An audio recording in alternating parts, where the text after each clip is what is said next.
and it was apparently Mr. Millerand's bitching out Golden Pond Estates, cursing at him. The defendant has filed a jury demand. You don't know the rules of evidence. You don't know the rules of procedure. It isn't as easy as it looks on television. Tell them you're not going nowhere. This is your home. Mick Bauer hears that. You probably won't want to touch this with a 10-foot pole. I brought you this case last week, during which this wild tenant promised big trouble for everyone. I left a link in the description. It sounds like he's delivering. I don't often hear Judge Middleton use the word bitchin, but it's also not often that we get someone this stupid and abrasive in 3B. Last time I thought he was the main source of stupidity in that trailer, but today Randi proved me wrong. Turns out they both think crayons are a part of every nutritious breakfast. Let's roll, nerds. This is Golden Pond Estates versus Millerand's, Travis Millerand's. Also occupying the premises is Randi Bailey. Ms. Bailey, is Mr. Millerand's with you? Yes, Your Honor. He's right here. Yes, sir. I am. All right. Hello, Mr. Millerand's. I'm gone. That's going all right for a cold Monday afternoon. Yeah. Mr. Steve Cromendike is here for the plaintiffs.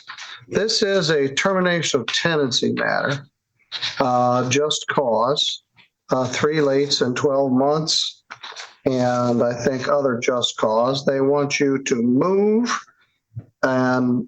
your mobile home off of this lot, number 3. You don't like that idea much, and expressed that last week. You have filed a written demand for a jury trial, and we received that on December 5th, and I believe you also paid the $50 jury demand fee. Mr. Cromendike, what's your position? Just to be clear, this is not, this just has to do with health and safety concerns, not with Yes, not payments over a 12 months. Yes. Yep. I'm sorry, we said that last week. Yeah, so and where we had left it last week, I think my assistant submitted some of the documentation I have. There have been some incidents with Mr. Elliott, who is on the Zoom call here, who does maintenance for the park.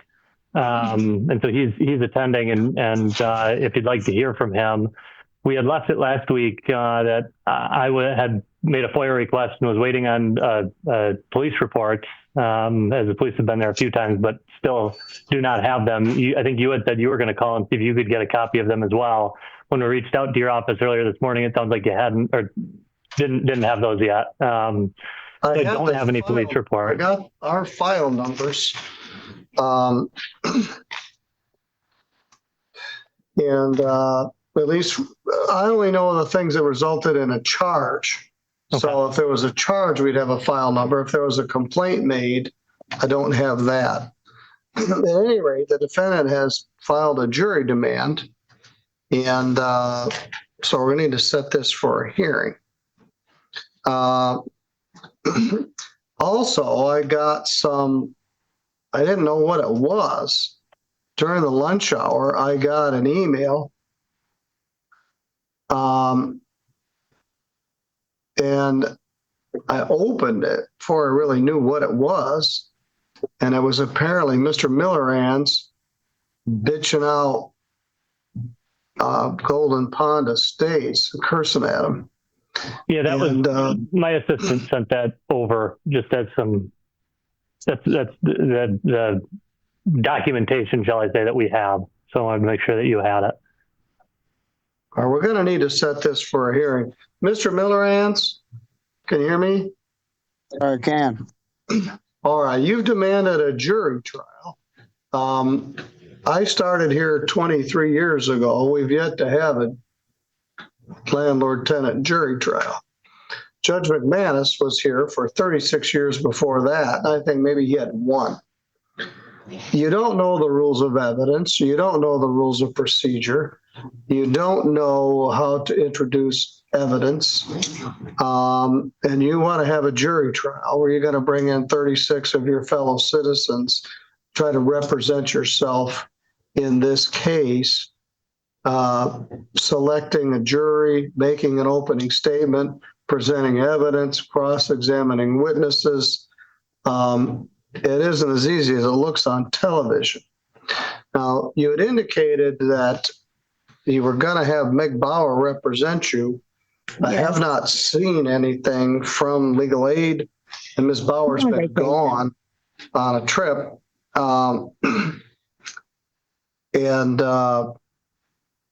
What's your position? She told me after today's court hearing, I have the email to contact the office and set an appointment with her, so they can further decide if they're going to fully take on this. She advised me to file this, and I did. My position on it is, you're very correct. I will have everybody in this park against them. Currently, there's sewer backing up in people's homes. And don't even want to pay the bill. And this happened as of last night and has been like this for a week. Oh, and Say that again, your sewer backed up? Yeah, it's in more than one person's trailer, and Jared is complaining about it. But this is Did it back up into your trailer? Yeah, Okay. but this is a problem from lot 1 to lot 7. There's tree roots in our ground, and if they would do the proper investigation from what everybody knows out here for 11 years, then they would know that this is an ongoing problem, and they're gonna have to deal with it whether they like it or not. Those may be two separate things. Now, if you are threatening to beat up the personnel at the place or no, doing other things, to call that never the happened. police to come. Stop. What I heard, and I didn't really know what it was till I opened it, is you calling them up, being very rude and disrespectful and swearing at them and telling them you're not going nowhere. This is your home. Once Mick Bauer hears that, you probably won't want to touch this with a 10-foot pole. She knows what has been said. I've told her. And I'm not trying to be rude, but this Dave guy, ever since he took over this park, he's treated nothing but all of these tenants in this park like trash. Like we're lower than a Well, let low. me ask you this. If it's that terrible there, why don't you want to move? Because he's barely ever out here. Because I've lived here for 11 years and this is my home. Well, you own the trailer. You don't own the lot that you're on. Travis said he's more than happy to sign like a conditional dismissal to where he has an agreement with the whole park and with Dave and Jared and everything to where he won't get in trouble, where he won't say nothing to nobody or anything. Like I stated last week, though, he also is getting ready to take anger management. He does have mental health problems. His medication interacts with each other, and he has an appointment December 15th regarding his medication. And I do have witnesses to the fact that Dave came running all the way from the end of the trailer park to get in Travis's face when it had nothing to do with me and Travis. All right. Now, you are listed as all other occupants. There is no lease here, Mr. Right, because when I go into the email, it won't let me sign it. I never would. Now, Mr. Cromendike, was there a lease at one time? I believe so. I can go online and check right now if there is one. No, there's not.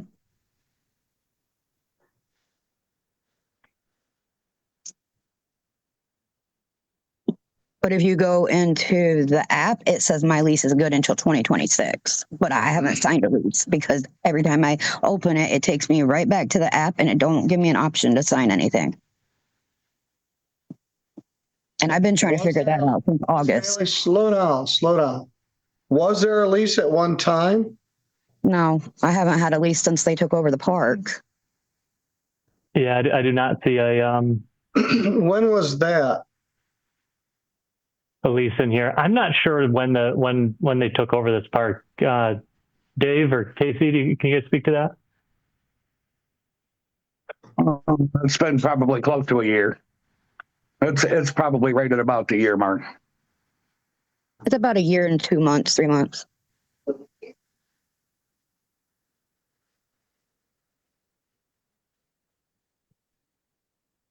So you don't even have a lease. You're Which living there. isn't my fault. Well, it isn't a matter whose fault it is. You don't have one. A a lease lot of gives people the don't. tenant certain protections, and whatever previous lease you had is lapsed. So you're living there without the benefit of a lease, which means you're what's called a tenant at sufferance. And they want you to move and remove your trailer. So you don't have the protections that you would have in a lease, because whether you didn't sign it or they didn't sign it, there is no lease. So you don't have the protections that a lease provides. You got a tiger by the tail. You filed a jury demand, apparently on the advice of Meg Bauer. And so I don't have any discretion to circumvent that. We need to set it for a jury trial.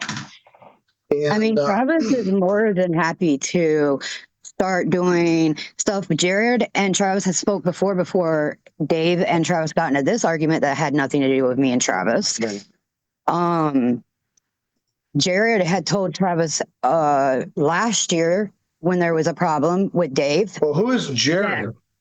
Oh, he's the owner that nobody even knows.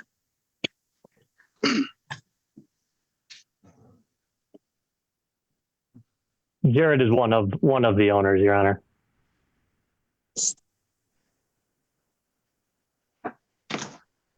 He's a member of the entity that owns it.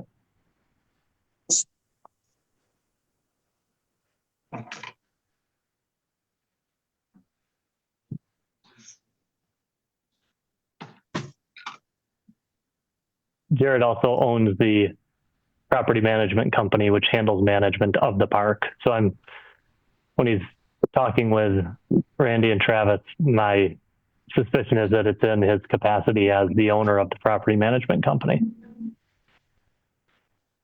Yeah, Travis and Jared had an agreement that if there was a problem out here, Jared would speak with us instead of Dave.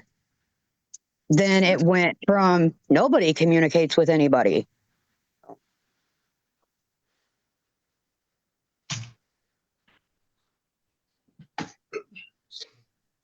No, because that's right, because they don't have time for this trailer park. We don't even have a manager out here to report anything to. I have text messages from Jared telling me it's not his problem to worry about things out here. Let the police handle it. Okay, the police stood on my porch and told me multiple times to get Jared on the phone or a manager because they wanted to speak to him. They refused. All right. Well, this is filed as a termination of tenancy. They allege numerous violations of the park regulations and procedures. You don't have a lease, so you don't have the protection. I don't even know what the rules of the park are. Good point. And I've never had a violation. Well, they're alleging that Mr. Millerans has. And these foolish voicemail messages you just left do not help the situation at all. Where's this written proof at? Because we've really never been wrote up for anything. Well, I guess we'll find out. And how am I such a bad person out here when all I do is I'm not. I don't have an answer to that because I haven't heard the evidence yet. But they want it sooner than later. I'm going to set it for jury trial for January 28th, 2026. Like this is ridiculous. Well, maybe so, but I didn't bring this case. They did. They want you to move. And so they brought this lawsuit to get me to compel you to move. You've demanded a trial in front of a jury. And you have a right to do that. You've paid the $50 jury demand fee. You don't know what you're doing. You don't have a clue one. It doesn't matter if I know what I'm doing, Your Honor. I filed it. My wife is going through school for everything. I'm in law. What you're talking about right now. Literally. We know what we're doing. I know how to put You're in law MPL school, codes and all that. Haley? Yes, I am. Law school, yes, she is. At where? Southern New Hampshire University. Have been for 2 years. Southern New Hampshire University is an online university. I don't think they have a Yes, they do. Boston accredited law school, but you're at They do. Well, all right. We don't know what we're doing. All right. So, But no, I mean, we're more than willing to sign paperwork, stay in. Travis won't say anything to nobody or get in trouble or do anything like that, which is a conditional dismissal. Obviously, he's going to take anger management that I have to pay for $250. How would we Part of define his what? behavior. How would we define what getting in trouble is in a conditional dismissal? I mean, I've had one before, so I'm sure Judge Middleton could explain that to you. well, he knows what it is. He's just wondering whether you understood what it is. Oh, no, I understand because back when I had 3 other owners prior, they did do one with Travis because of my neighbor. That still is a problem.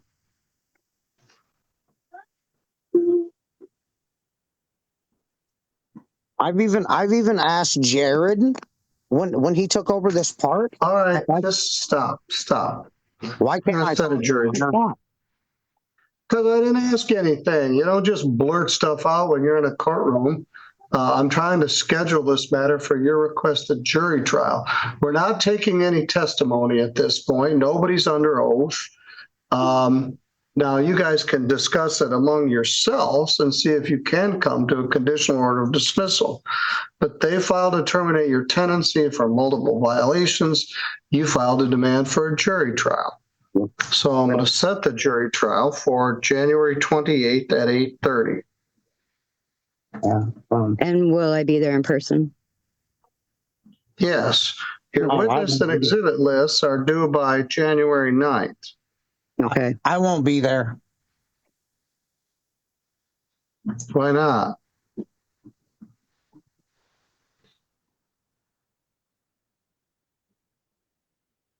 You don't want to be there on January 9th? 28th. 28, no. We're going to have witness and exhibit lists due by January 9th. We're going to set a pretrial conference in advance of jury. And we got a lot of people out here backing us up. Then you need to subpoena all of them. All right, we'll get right on there. And now, in the meantime, you can discuss some sort of potential conditional order of dismissal. There are lots of issues at this park. It's a transition from an old privately owned to a new partnership-owned property. There's well issues, there's septic issues, which predate everybody here. Right, pond water. This juncture, though, they simply want you to move. You are adamant that you don't wish to move. You don't have a lease. You don't own the lot. There are habitability issues with the lot if the sewage is running back into your trailer. But I'm going to try to force this to a head. Now, all your witness and exhibit lists are due by January 9th. I'm going to set a pretrial on that day. That's an ugly day.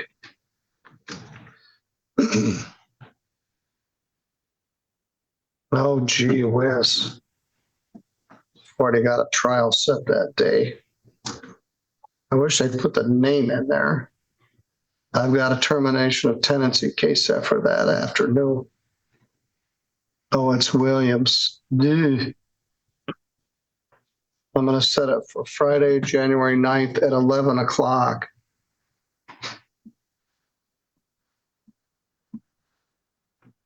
(11 to 12) pretrial.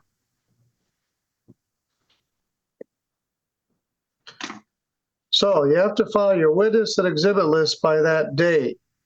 I would ask you to file your jury instructions, but I don't want to put Mr. Cromendike to that until we actually decide whether we're going to have a jury trial on the 28th. But you have to submit your witness and exhibit list. If you got 27 witnesses you wish to call, you have to provide for them to be there. You have to subpoena them or get them to agree to come voluntarily. We'll block out one day for this jury trial. I'm not gonna spend a 5-day chasing my tail over this. So in the meantime, you can discuss a potential conditional order of dismissal. Mr. Commondike, I'm willing to put everybody, you and Ms. Villa and the defendants, in a breakout room right now to discuss some of those things. I think Mr. Elliott might just add fuel to the fire, but I'm at least willing to put the three of you in there. What's your perspective on that? I'm not against it at all. All right. Mr. Elliott, you're good. What? Before you do you know when Meg is going to be back from her vacation? No, I don't. She was gone and then she was gone again. I haven't heard whether she's going to file an appearance in this matter.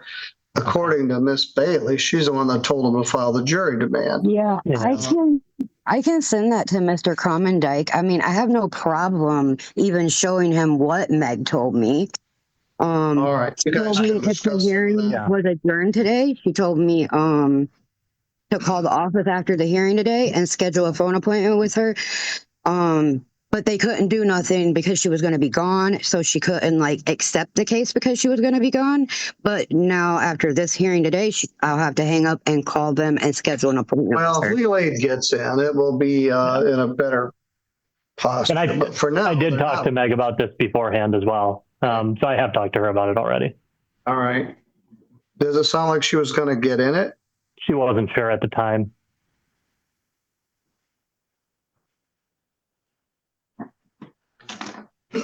All right. The email that you forwarded to us, Yeah. I would suggest perhaps you share that with Ms. Bauer also. Yeah. All right. I'm going to put you guys all in a breakout room. At least you can talk for a while. Mr. Elliott, you're good to go. All right. Thank you, sir. All right. Thank you.